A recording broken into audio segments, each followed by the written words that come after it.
place where fact is fiction and fiction is reality. Now, here's your host, Rob McConnell.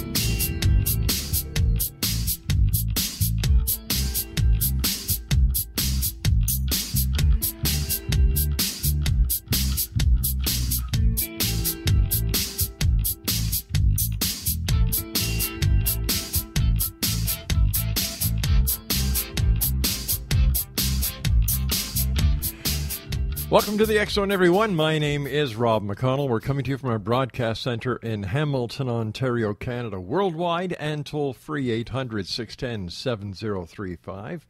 My email address is onair@xzoneradiotv.com. On all social media sites, X Zone Radio TV. And you can always listen to the X Zone 724-365 at www.xzoneradiotv.com.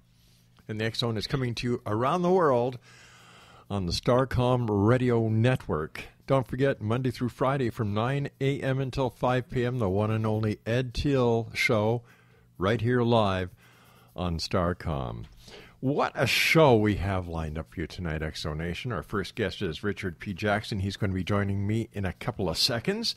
Hour number 2, we have Doug Elwell, who's going to be talking to us about the riddle of the Sphinx. And we also have in hour 3 Butch Witkowski talking about UFOs. He is a MUFON director for the state of Pennsylvania, so it's going to be a great night here on the X Zone on the Starcom Radio Network. My first guest tonight, X Zone Nation, is Richard P. Jackson, and I've had the pleasure of having Richard on the show many times. He's a good friend of the X Zone. He's worked on over 350 cases in the field of psychic investigation, mediumship, and with haunted people and places. He has often collaborated with the best professionals in the field, such as healing, parapsychology, clergy, and psychology, to bring comfort and transformation in a multitude of situations, ranging from haunted people and places, bereavement, abduction experiences, psychic development, and understanding the deeper meaning, oh boy, meaning behind life's events. Joining me now is the one and only Richard P. Jackson. Richard, welcome back to the X Zone, old friend. It's great to be here, Rod. So tell me... how am I coming in? Am I coming in through clear? You're coming in, your normal fuzziness, but you're still here. That's what I get for living in the woods. Literally, that's probably what it is. Yeah, where are you living these days, anyway? I'm just outside of New Haven in a probably a town I can't afford, but it has a great school system, and it is delightful. It's all reservoir land and really nice homes, a lot of forests. It's really a pleasure. Wow. Do they have running water, electricity, and real telephone systems there yet? Well, I managed to borrow someone's phone. Of course, I'm winking at you. The irony is, I have 5 deer in my backyard, turkeys on my side yard, and I'm 3.5 miles from Yale University. So basically what you're saying to me is all you have to do is go outside and catch your food, and there you're set for a couple of weeks. You know, God forbid anything happens, I'm going to run outside real quick. Listen, Rich, tell I her... have my own well. You know, it's great being I'm in the country without being in the country. You know what I mean? Yeah. Rich, tell our listeners a little bit about yourself and how you got it. You know, what was it in your life that turned you towards working within the paranormal and helping people in situations that other people would just say, get the holy water, get the cross, get the minister, I'm out of here. And probably, I'm glad it worked the way it did, to be honest. I was a disenfranchised geologist to be, and as I left school, I kind of got into building. I moved up to Vermont, and when I came back to visit my dad, I wound up staying here, and I moved into a farmhouse owned by a friend who chuckled, a very skeptical guy, about all these crazy stories he heard. And to this day, it's one of the 3 most haunted spots on Earth I have ever moved into. And I had to get help. And in getting help, the first person was a very famous lady named Thelma Moss from UCLA who started the first school of parapsychology. And the second was the infamous and now departed Ed Warren, who's the subject of the movie The Conjuring. Mm-hmm. And I was his, like, the son he never had, and he really was like a dad to me for several years. So I had the best people begin me in my endeavors to learn everything I could about the truth about what's out there. By the way, Exonation, my producer, was kind enough to point out to me that I had the guest listing wrong tonight. Right guest, wrong listing. As you know, Richard P. Jackson is my guest this hour. Hour number 2, it's Butch Witkowski. He is the director of the UFO Research Center of Pennsylvania, former member of MUFON. And then in hour number 3, Doug Elwell will be joining us to talk about the riddle of the Sphinx. All this and much more tonight here on Starcom Radio Network. Richard, what was the scariest work that you have ever done? That when you even think of it today, the hair on the back of your neck sticks up, and the deer and the turkey run like hell. You know, to be honest, when I'm asked that, I remember different things, and I probably go to maybe 5, 6, 7 different things that all have me in a state of frozen terror, quite frankly.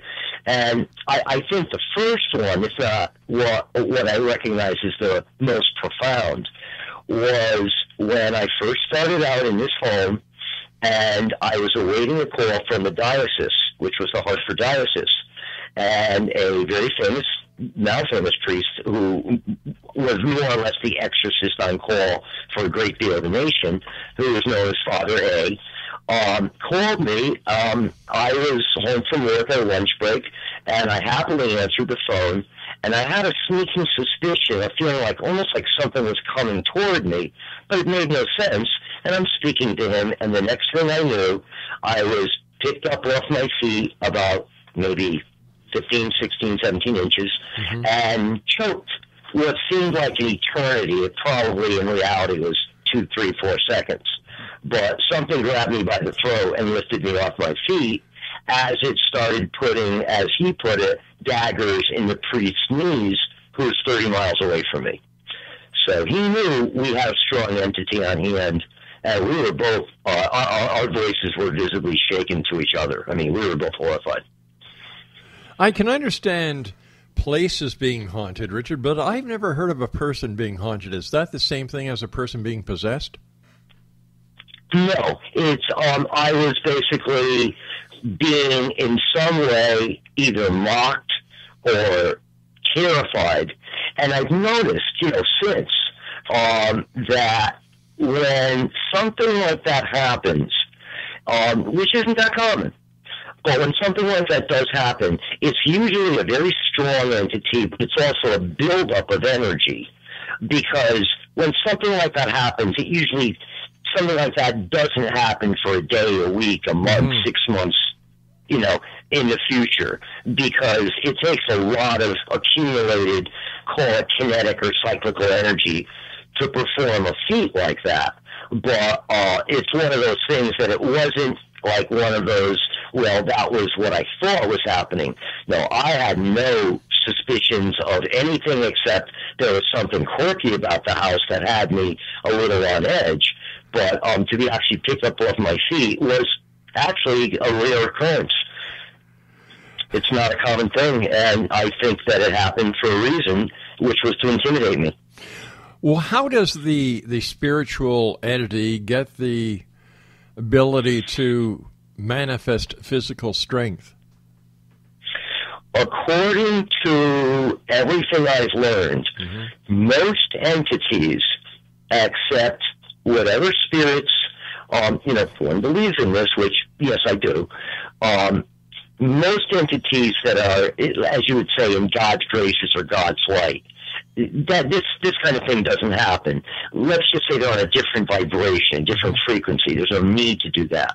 But lower entities that would interfere or be hostile to humankind, or even spirits who don't mean any harm, like perhaps animals that were abused maybe in a place, for example, they get their energy from the surrounding environment, and some entities will purposefully drained people.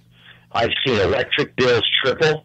Common? No, but I've seen that happen several times.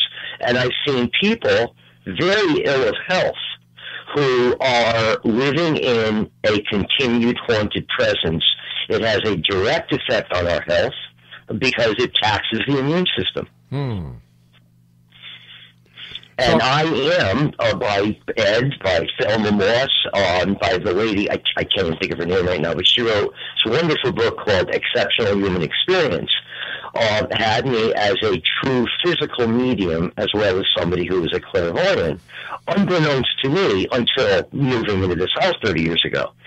And so I'm sure whatever permits me to get the pictures I do, and perhaps do some good things, had to do with it being used against me.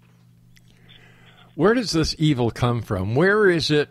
Where does it reside? Where does it dwell when not attacking humans on this physical plane called reality? I think that sometimes, probably many more times than we want to admit, I do so freely. I believe that there's several answers, no, are correct. I believe that there is such a thing called thought forms. I believe if enough people believe in something and see something, it will in fact to some degree exist or manifest. And when people ask me to use an example of that, I would say the Loch Ness Monster. Whatever photos have been faked, some weren't. And they were taken, but will they ever find the that entity? No. It's, the years and years of legends of people's subconscious minds feeding into it. And for the others, whose spirits I have, and I keep telling you I would like to get them to it now, and now is the time. I was actually waiting for my health to get to a point where I didn't do something I regret. And I'm saying this because it's common knowledge to my friends, and people who know me. I am now in my last week of chemo, and for a couple of years it was, I was a little bit frail. But the fact is, I do think there are angels, based on just what I've photoed, what I've seen, what I've experienced, and I think some of them are not nice, and I think they're to what we refer to as demonic. But I also think that there's some crossover between what we regard as extraterrestrials and the demonic. I don't know which one sometimes seems to be the other, but I am certain that oftentimes there's a, let's just say, an overlap of those two seemingly different areas. Richard, in your opinion, is there more and more people coming to you with problems pertaining to demons, negative effects than, let's say, 5-6 years ago? For me, it's remaining, because I'm almost trying to remove myself so that when people seek me out or it's recommended that they see me, then if they've gone to that extent, I want to help them. But are there more occurrences happening? Yeah. Unbelievably more, yeah. To the point where it's almost, to me, it's somewhere between scary and absurd. Why do you think that there's more and more reports of demonic possession, negative spirit attacks than before? I think there's more people invariably wanting to witness it, invariably, ignorantly, which is not calling them stupid, they just don't have the knowledge, wanting to witness something, and the way to get seances happening, the way to experience spirits, is to invite them. So when people go and want to see something and want to experience something, they're literally sending a handwritten invitation. And by the deeds we do, we create the atmosphere, because, nothing happens in a vacuum. We need oxygen to breathe. Yeah. When people's greed, fear, and anger start becoming a national and international way of life, we have just changed the atmosphere for things. And I really do cringe at what I think is manifesting in that way in the world. But I also know that, we have our ups and downs throughout history. So I'm not saying the end of the world is coming. I am saying we are in a very dark period where there's never been so many people with so much fear and anger as well as people openly inviting spirits into their lives. Exonation, my guest this hour is Richard P. Jackson. His website is www.richardpjackson.com, and you're listening to us live and around the world on the Starcom Radio Network. Once again, if you'd like to find out more about Richard, if you'd like to contact him, his website address is www.richardpjackson.com. Richard, why don't we go back and try and help our listeners understand a very simple question. You ready? Yes. What is a ghost? And that's wonderful. I sometimes put that on the list. I think we have a list that I believe that was one of the things I may have put. And a ghost is something that we don't know what it is. So when people say they're ghost hunters, I always have a little bit of a laugh because I understand what it means in the vernacular, but it means I hunt something, but I don't know what I'm hunting. Because a ghost is something that's like a wisp of smoke, a little fleeting something that we have no idea.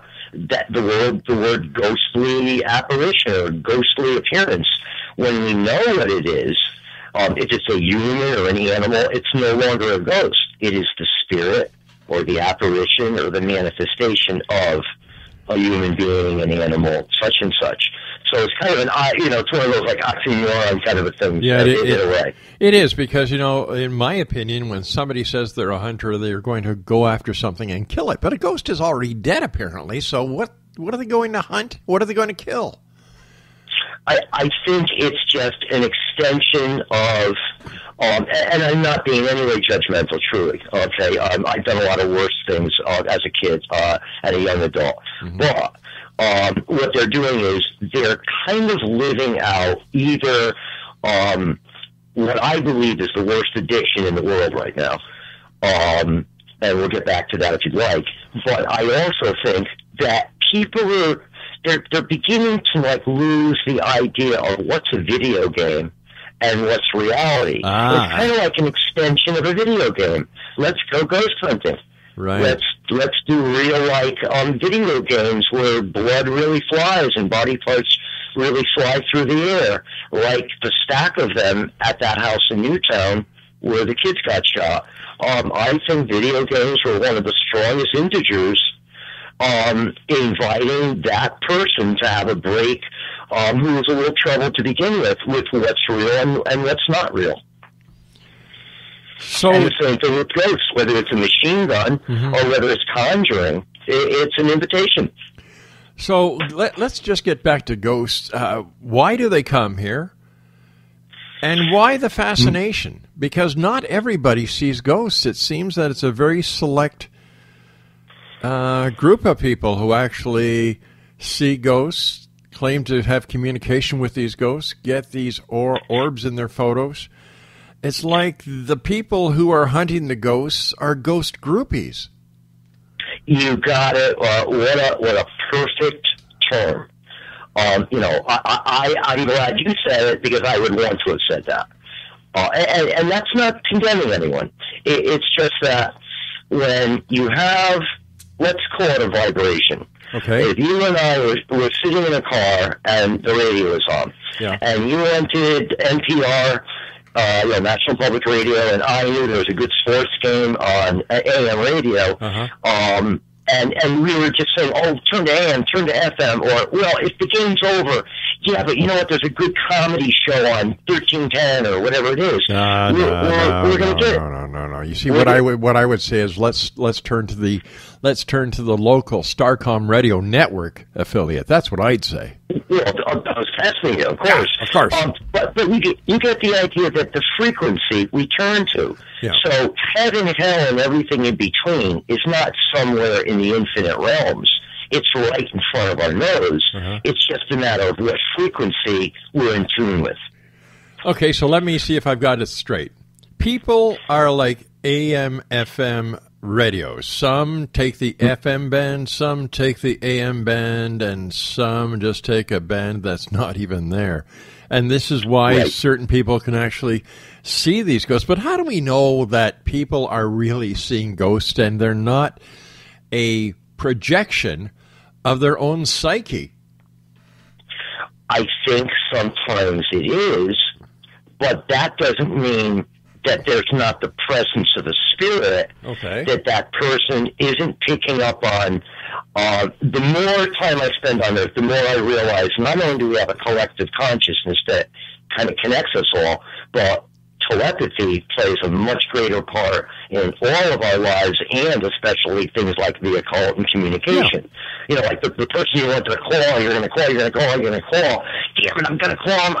Let me just have my coffee, and they call you. Why? They're getting that telepathic message so strongly from you. That just happened to me the other day. Somebody I haven't seen for 44 years came up in conversation. About 12 hours later, I ran into him at the supermarket. It is really, really something that was just, you know, and I've noticed a constancy with that because I am a strong sender. Mm-hmm. So I may see something that is really there as if I was seeing it, but I'm not really seeing it. I'm telepathically getting what it is. Likewise, when people say they see things, are they seeing it in their mind's eye at a very strong image, which I have done? I would venture to say you have too. Mm-hmm. But I often also see things in a very real way that I'm not so sure if I had to do it over again, I would say I want to. But when I'm outside at night and it's just not yet nightfall, and I'm perhaps walking, and all of a sudden I look in someone's yard, and I'll see this inky black cloud, like 3 feet off the ground, changing form, condensing, and, you know, sometimes I'll see bright little lights going off. Mm-hmm. Sometimes they're the size of a spark. Sometimes they're the size of 4 or 5 foot wheel, like the orb. Are you still there, Richard? Did we lose Richard Craig? Let's see what's going on here. Richard, are you still there?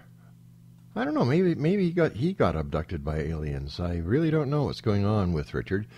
Why don't we do this, Craig? Why don't we take a commercial break, and when we come back, we'll get Richard back on the line. It seems that sometimes we lose that signal, and by the sound of his cell phone, I'm not a psychic, but I was kind of figuring that might happen.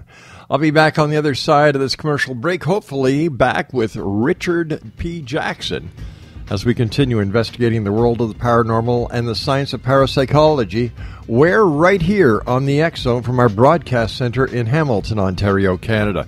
My name is Rob McConnell. This is the X-Zone, and you're listening to us live and around the world on the Starcom Radio Network. Don't go away. We'll be back after these short words from our great sponsors.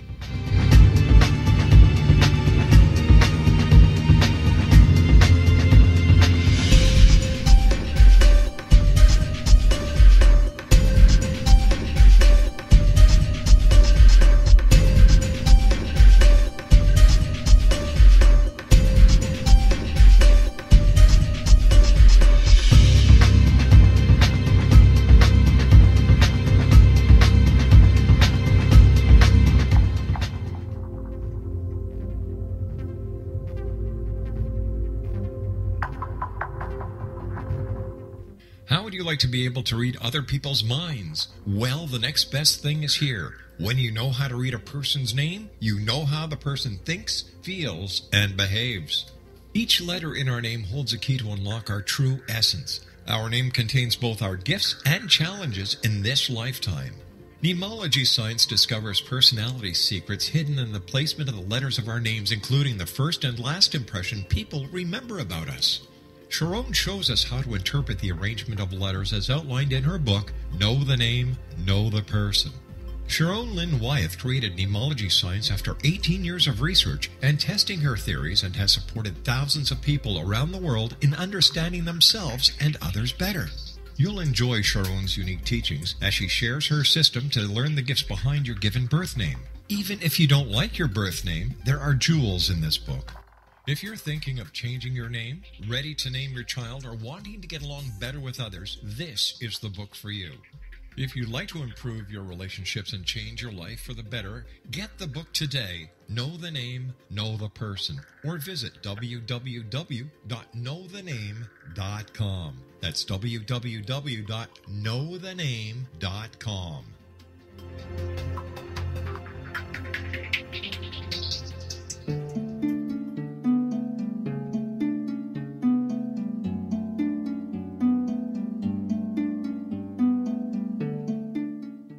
manifestation is driven by imagination, intent, and passion.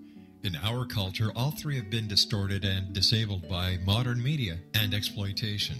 Re-engage your imagination and your passion by entering into the world of paranormal romance.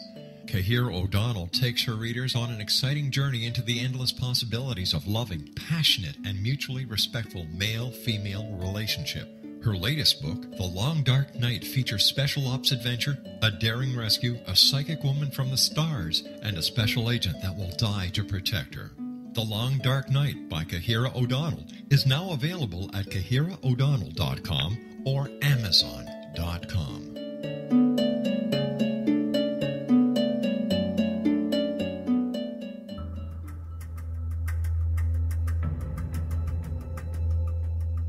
Modern Esoteric, Beyond Our Senses by Brad Olson, consummates the lifeology story about where humanity originates. It is the lost continents, the primitive wisdom, the mythos of creation, and the rethinking of ancient history as we are taught in academia. There is much more to the story than what we have been told. As this is the first book in the Esoteric series, Modern Esoteric starts at the beginning of time and accelerates up to this modern age. Future Esoteric is book 2 in the series and takes a forward-looking position ahead of today with an open and honest examination of the ET issue and various unexplained phenomena. To discover the writings of author Brad Olson, visit www.bradolson.com. That's www.bradolson.com. Little children aren't the only ones afraid of the dark.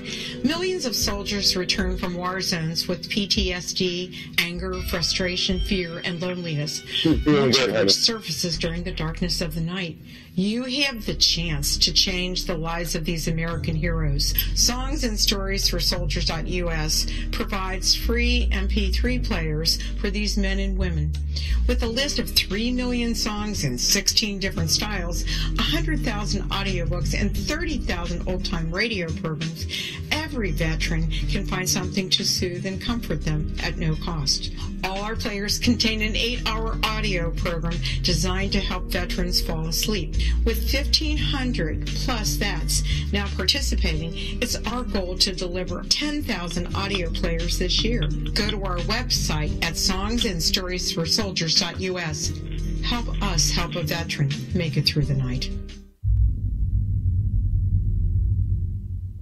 The Alien Cosmic Expo will be held in Brantford, Ontario, June 26, 27, 28, and will feature 24 internationally acclaimed experts and researchers of UFOs, crop circles, alien abductions, and much more in this 3-day 2015 summer Canadian event. Experts in the field of extraterrestrials and alien encounters, out-of-body experiences, past life regression, soul reading, psychic, and mediumship will all be presented with professionalism, integrity, and credibility, making the Alien Cosmic Expo the largest event of its kind in Canada for 2015. The exhibitor hall will feature a spectacular lineup of gifted mediums, psychics, astrologers, channelers, auraphotography, healers, as well as books, DVDs, alternative health products, crystals, jewelry, and much more, completing the venue with something for everyone. For all information and to purchase your tickets for the Alien Cosmic Expo, go to www.aliencosmicexpo.com. That's www.aliencosmicexpo.com.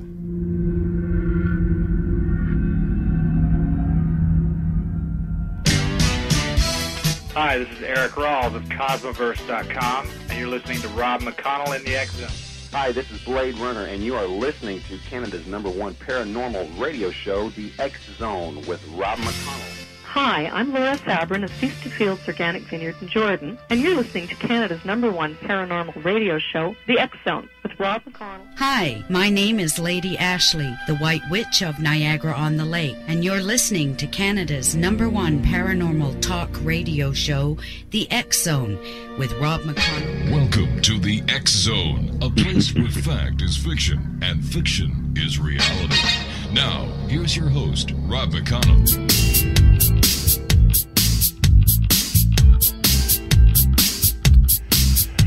Welcome back. This is the X Zone. We're broadcasting from our corporate and studios in Hamilton, Ontario, Canada, live and around the world on the Starcom Radio Network. Worldwide toll-free 800-610-7035. Email onair@xzoneradiotv.com. On all social media sites, X Zone Radio TV. And you can listen to the X Zone 724-365 at www.xzoneradiotv.com. Richard P. Jackson is my guest this hour. We're talking about ghosts, hauntings, demonic possession, exorcisms, and much more. Richard's website is www.richardpjackson.com. Richard, everybody goes to yard sales, everybody goes to antique stores. Is it possible for someone to buy from someone else something that is haunted, bring it into their house, and have the haunting start up in their own home? The only word I could say is absolutely, yes. Does it happen a lot? Perhaps not a lot, but for the amount of times people bring things into their house in North America, I'm sure there's literally thousands of times people's lives have been altered by what they have brought into their house. Sure. So how does somebody know if it's something that they brought into their house that's causing the haunting, instead of just coincidence that the haunting started the same time as the haunted object was brought in? Okay. Sometimes you may not. You just may not have that information. One thing to do is, like, one area of science is, of course, to have a controlled experience, and the other is to try to deduce or induct why something happens. So one of the first things is, if you're bringing in an object that is an object that is of ritual magic, like a used Ouija board, now you're really inviting trouble. The second tier would be things that can be blessed by the nature of what they are more likely to be able to be affected energetically, so they are also likely to also carry with it another energy. And then the third thing is not the object itself, but the entity, being, or whatever spirit that is attached to the object, as opposed to the object itself being haunted in nature, something that in fact was important, or let's just say there's a causal link between an entity and an object, which I got a lesson, the likes of which I will never forget, from my friend Ed Warren about haunted objects. Can you share that with us? And yes, I'd love to. And it's laughable now, but he did it for a reason, and I volunteered. He mentioned that he had a lamp from Japan that was given to a very, very famous, well-known director in Hollywood, that confidentiality to this day, he never shared with me. I looked at the lamp, and it didn't look Japanese. It looked actually like a 1920 lamp of a little train, like a kid's lamp. And he said, it's haunted, and after 3 nights, you're going to darn well know it. And anybody want to try? And he looked at me and goes, come on, Richard, come on, do it. I went, okay, I'll take it home. I took it home. I had it for 3 nights, and nothing happened. So I mentioned to Ed, he asked me, he said, call him after 3 days.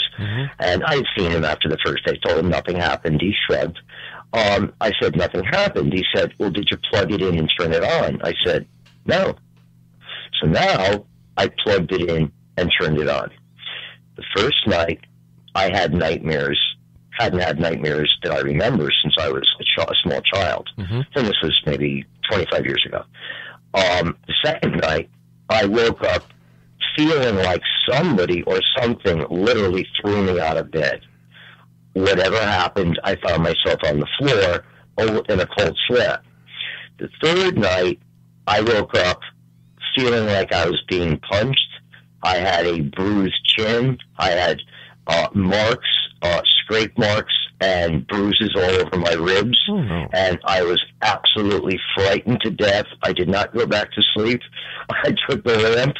I made the sign of the cross, the Star of David. I put some holy water on it. I wrapped it in a red cloth and brought it outside. And I realized it was legitimate. This was truly a haunted light, period. The part about finding yourself on the floor in a cold sweat, your wife had nothing to do with that, huh? I wish I could only hope. Listen, you made a brief reference to Ouija boards. Mm-hmm. Now, what is the difference between opening up a spiritual porthole to the other side with a Ouija board and playing a game of Scrabble? The difference is, in Ouija board, you are asking for a spirit to guide you, which is asking for their presence, without any stipulation as to what spirit or type of spirit you would allow in your house. So what it's basically doing is you're putting up a sign on your door saying, "Party, everyone welcome." I've heard that about you. And a game of Scrabble, that's not what you're doing. Yeah, that's true. That's true, but still, you know, all a Ouija board is alphabets and numbers and symbols. When you're playing, and that's what I say to people. Wait a sec. And when you've got a Scrabble board, you still have alphabets and some symbols.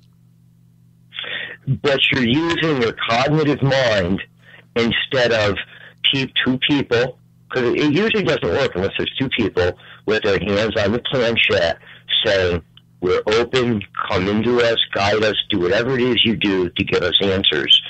So there's a really big difference. It's kind of like going by a field where there's a football game, or getting a letter with tickets inviting you for box seats to a professional football game, you know, somewhere else. It's all a football game, but one is very different. One you're invited to, one you're simply passing by. Exo Nation, Richard P. Jackson's our guest. His website is www.richardpjackson.com. And you're listening to the X-Zone live and around the world on the Starcom radio network. And I'd like to say hello to a good friend of mine who is recuperating from a heart attack, Jan Starks, a good friend of the X-Zone, a personal friend. Jan, I don't know if you're listening yet, but I do want to say that we are all so happy that you're getting better. I'm sure it's a load off of Linda's mind. And, you know, we cherish your friendship. So from everyone here, myself, my family, Laura, and the X-Zone Nation, we are so happy you're getting better, my friend, and we hope that very shortly we'll hear the good news that you've made a 100% recovery. Until then, our thoughts and prayers with you both. Richard, let's talk about exorcisms. We see on TV how the priest or the member of the clergy goes in, there's this cold feeling, there's this stench, there's levitation. Sometimes the crucifix works, sometimes the holy water works, sometimes it's devastating to the member of the clergy. We see on TV that it seems that all these exorcisms work. Is there ever a time when an exorcism fails, and if it does fail, what, in your opinion, is the cause of the failure? I would say on a very severe case, call it the first time, I only know of a few exorcists that let's say bat over 60 or 65 or 70%, and they're both retired. One of the reasons is, first of all, is it possession or oppression? Is it a human spirit or a demon?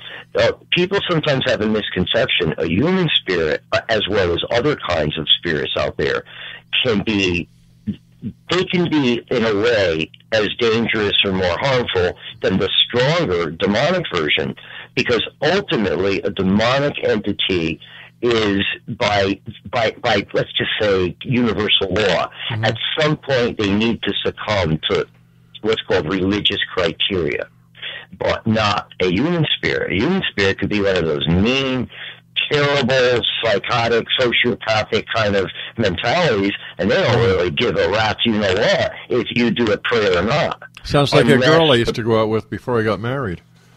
Well, you know, what's funny is the actual truth is I think I said this long ago on Coast to Coast, which turned out to get lots of calls from me from clergy over the years, which was about 85-90% of the time somebody is authentically possessed.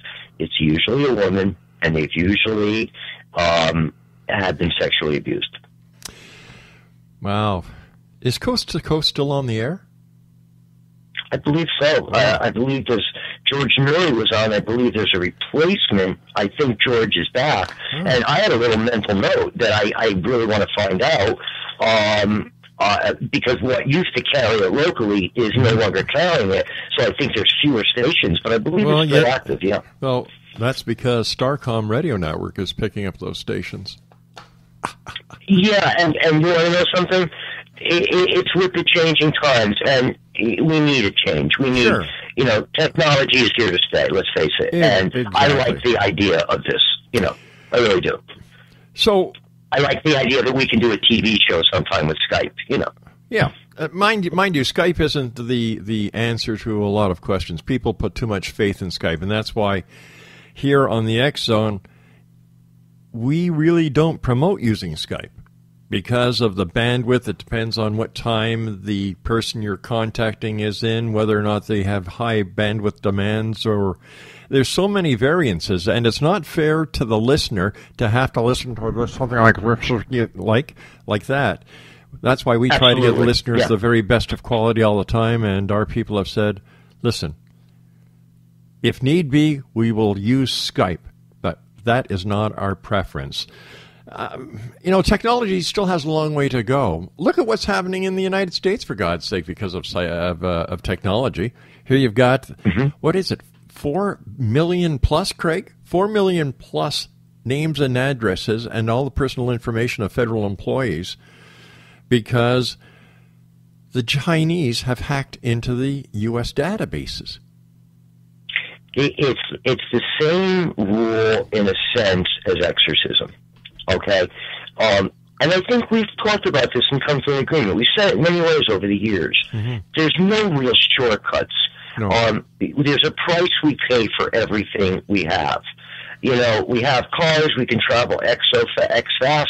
We can also, 5, 6 kids, people, children, older people, they can get injured, they can die in a car accident. Certainly. It's convenient, but there's a price we pay for automobiles. Sure. We're also global warming and climate change and such. So and that's actually the point of when I mentioned the exorcism fits into that too. If every exorcism was successful, people would play with the occult knowing, well, I could just give a priest, donate $500 and get an exorcism and I'll be fine. So why don't I try to do a black magic spell without any regard? You know what happens if you don't pay the exorcist, eh, Richard? Yeah, you get repossessed. Exactly. But there's truth in that too. It's, let's say, our Creator in infinite wisdom made certain laws that happen by the very nature of who we are and who we become. And one of them is, sorry, not everything is going to work when you want. Yeah. It's just, that's not the way of things.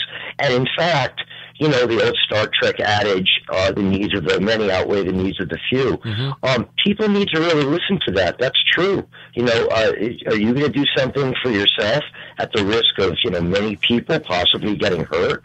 Like, we will someday progress to the point where what's important to 1 billion people is more important than what's important to 1,000 people. And like the distribution of wealth is fine that it's uneven, but it's becoming at the point where everyone, including the very rich, are going to feel hurt by the fact that when you take away the middle class, everything starts crumbling. It's like taking away the middle of a building. The roof doesn't stand and the basement's not doing much good. Well, my heart goes out to those people who have really worked their way up the chain that are going to be suffering due to the stupidity and the greed of the few. Yeah, you're talking to one of them. Yeah.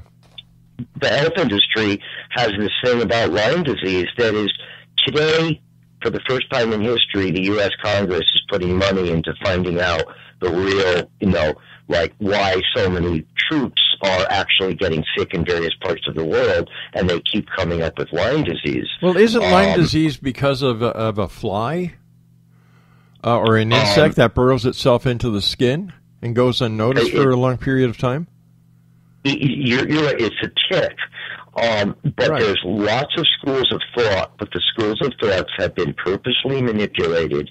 And let's just say by stroke of luck, there's a reason that I'm here. I'm supposed to do things both in this field and with Lyme disease. And that I found two of the better doctors literally on the planet, I'm sure there's probably several hundred, who happen to know enough that I got my life back. There were a few years I couldn't get out of bed, I couldn't read, I couldn't speak, I couldn't think. Yeah, and because it's not just the spirochete from Lyme disease, it's the other infections that can be viral, bacterial, or protozoa.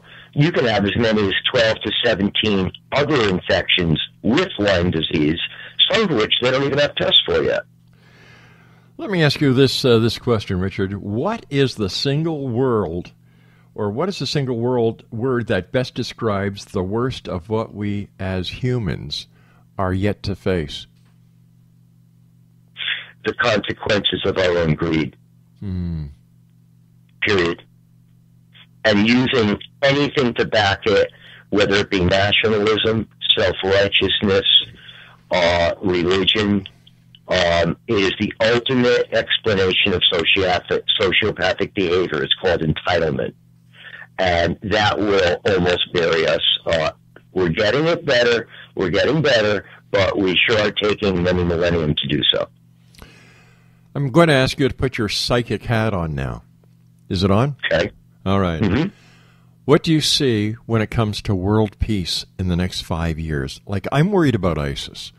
I'm worried that there have been attacks here in Canada, as you well know, Richard. The United States attacks, Australia attacks, Great Britain attacks, and, of course, the main war theater in the Middle East. What do you see as psychic, medium, channeler Richard when it comes to the world as ISIS is relevant? And I think that there is going to be such a, let's say, a continuation. We're going to have our victories and our losses, but it's going to cumulatively wear us down. While it's doing so, we are going to find two or three other things happening. One is Iran and North Korea are going to be found to be in cahoots. Now, while that connection been made yet, I promise you it will be. The second thing is, while we're looking there, and we're looking at the Ukraine, and we're looking at what used to be the Baltic republics, watch out for Uzbekistan and Kazakhstan, because Putin is no fool. And we can't have a war on many fronts. We're not even really in a war now. We're just fighting everywhere. Yeah. And while the world is being busy, he is going to land grab those places north of Afghanistan. You can count on it. Okay. He's going to try. I'm not saying he'll succeed. All right, let's go into the political theater since you brought up the Russia and Putin. Let's look ahead to 2016. Who is going to be the next president of the United States? Hillary Clinton. Wow. That didn't take you very long. No, something could change. Yeah. I don't see it happening. I'm not against her or for her. I would probably be slightly in her camp, more or less, because I tend to be a liberal. But I don't agree with everything she says. I have conservative values, too. Yeah. But I just think she has too much of a machine for anybody to beat her at this point, unless she really does something stupid. Richard, the time is coming in a few moments when you and I must say so long. First of all, my friend, I am so happy that you're feeling better, because you and I have known each other for over 20 years now. And I remember the days when you were so sick, you couldn't even take a phone call. You couldn't get out of bed. But I'm so happy to hear that things are going better, your final treatment of chemo. Blessings to you, my friend. What are your final words of wisdom tonight for the X-Zone Nation? I would say one of the things that people need to do is people need to start taking care of the most important thing in the world, our children. We have to stop making it like a corporate feeding ground. Mm-hmm. We test kids in America for over a year and a half of their schooling. They go less hours and less days than any other major area in the world, and Canada's not too far behind. And they take their summers off. They go to school late. They come back early based on the fact that we used to be an agricultural society. We need to have some consistency with kids. We need to give them our hearts, but we also need to be consistent and not buy them out with gadgets or control their every move. Kids don't know what it's like to go in the backyard and play adventure and be creative anymore. Where's our future coming from? Because that is our future. Before we go, I just received an email from one of our listeners in Anchorage, Alaska, who's listening to us on Starcom Radio Network.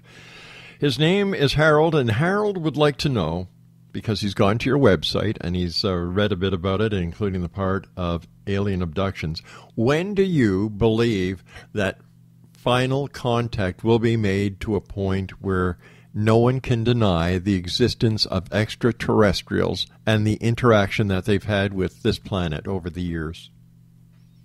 You can count on the fact that it'll be before the year 2027. Why 2027? Everywhere from the Talmud to since I was 4 years old, I knew 2026, 2027 is a major pivotal year, as is 2017. 2017. And if you remember that numbers were never known until we brought them up. Most of the Semitic people brought Arabic numbers to Europe. Before that, there were Roman numerals. So people used to write out numbers because they didn't know what numbers were. And some of those numbers, if you take the first letter of each of the Hebrew, certain years say certain other words through, the first letter of each word. And they have not failed when they talked about a great leader being assassinated in 1963, Kennedy. 2026, 2027, because the Hebrew calendar is a little bit different, has been called the year of great destruction. And I don't know why, but even if it's not connected directly, I know that we are being watched and looked at by others, and it may even be us from the future or the past, but there will be contact made by that time, I'm sure of it. Richard, let our listeners know how they can find out more about you and where they can get your... I also believe that since you and I talked last, you've got a new book out? I'm actually writing a book that I am going to be talking to you about that's almost done on what prayer really is, why atheists have as much right to expect an answer to their prayers as somebody who's an adamant religious person. I like that. And then the next one, because I'm actually, 3 of them are about 2/3 through. One is The Birth of an American Shaman, which is my experiences, which I wouldn't do again. A lot of them were stupid things on my part. And the other one is a book that I have about using our eyes and what we see a lot better through training our brain to take what we see with our eyes and do a lot more with it. Kind of like neuro-linguistic programming. My wife and I have actually coined, and we have the rights to, what's called visual resource programming. So whether it's that book or a book on spiritual seduction, they're all in play, and they're all going to get done before I retire, which is going to be in 5 years. So I got a lot of writing and typing to finish. You sure do, and knowing you still have a lot of exorcisms to conduct. You have a lot of people to help. And that's why we love you here in the X Zone, Richard, because you are a true man who goes out of his way to help others. And we appreciate that. Richard, take care of yourself, my good friend. I get it in return, Rob, and that's even through your kindness and your tone. People generally know other people and what they're about. We get it in our hearts. And you are, in anyone's book, a really good man. And I appreciate your comments and your friendship. Take care, my good friend. Speak to you soon, and keep getting well. Thank you, Rob. All the best to our listeners. Bless you all. Blessings to you too, Richard. All right, Richard P. Jackson has been my guest this hour. www.richardpjackson.com. Time for a few commercial breaks. When I come back, we'll be speaking to Butch Witkowski about his UFO Research Center. All this and more as the X-Zone continues with yours truly, Rob McConnell, from our broadcast center in Hamilton, Ontario, Canada, on the Starcom Radio Network. Don't go away.